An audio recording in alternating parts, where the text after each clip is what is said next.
introduction, I actually think this is going to be kind of ironic. By show of hands, how many of you here actually don't know much about me or my spiel? Please raise your hand. That fucking hurts. But that's what I thought. And I see I only have 16 minutes and 46 seconds, so I'm going to give you a 2-minute background on who I am, because it will dictate the next 14 minutes of my talk. I was born in Belarus in the former Soviet Union. I came to the States when I was 3 years old. It was a very immigrant lifestyle. I lived in a studio apartment with my family, with 9 family members.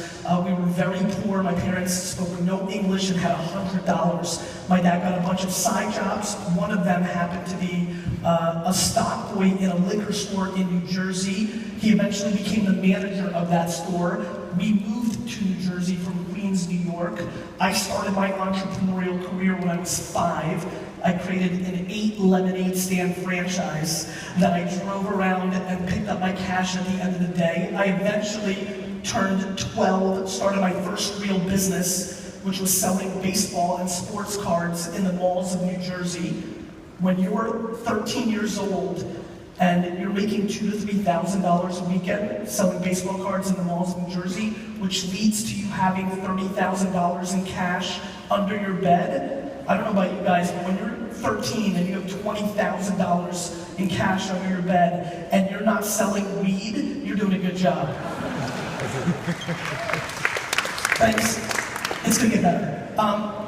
I eventually got involved in my dad's liquor store. I hated it. He paid me $2 an hour, but somewhere around 16, I fell in love with wine, and that became my passion, really. I realized people collected wine the way I collected baseball and sports cards, and I decided that's what I wanted to do. I hated liquor and beer, but the wine thing was interesting. 1994 came along. I heard this sound, coo-coo-ch. I don't know how many people remember that, but that's when AOL charged us $4 a minute for internet in the United States. That was a fucking ripoff. But that was the first time I got teched out. I want to talk to you guys about a lot of things today, but a lot of it has to do with technology, consumers, and entrepreneurship. I've been an entrepreneur my whole life. I did not grow up techie like the far majority of the people in this room. I did not own my first computer until I was 19 years old. But when I heard that sound, I understood for the first time ever that I did not have to open 9,000 liquor stores one day and sell them and buy the New York Jets, which is a professional football team in America, which is my ambition to own one day. I realized when I heard that sound that I was going to be able to sell stuff through this thing. And so in 1996, I launched WineLibrary.com, one of the first e-commerce wine businesses. From 96 to 2004, basically on the back of innovating. And really that's what I want to talk about. What I really want to talk about in this room today, very honestly, is that 99% of the people in this room are marketing and building products like it's 2009.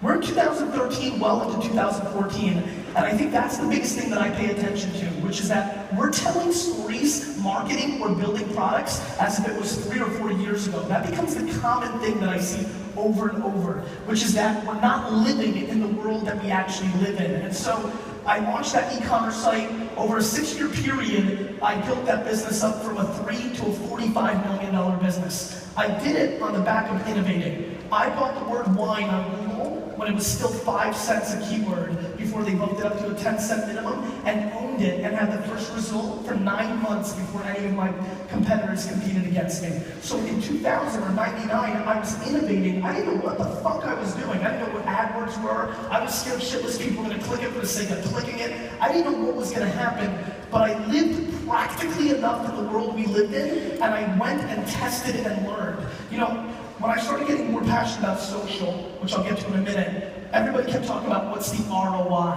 right? What's the ROI of social media? The interesting thing is, I'm always fascinated by the ROI conversation, because when innovation comes, it's very difficult to map the ROI in those early days, right?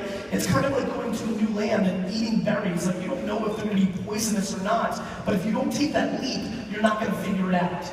And so that's what my career has been predicated on. In 2006, YouTube came out. 7 months later, I started a wine show called Wine Library TV. It was me sitting in front of a camera, drinking 4 bottles of wine for 20 minutes at a time and reviewing them. That was a great gig, by the way. Hundreds of thousands of people started watching it. I was the CEO of a $40 million company, but I took all my time and started creating that wine show. And then several months later, I discovered something called Surmise.com while I was playing around with Twitter. How many nerds in this crowd remember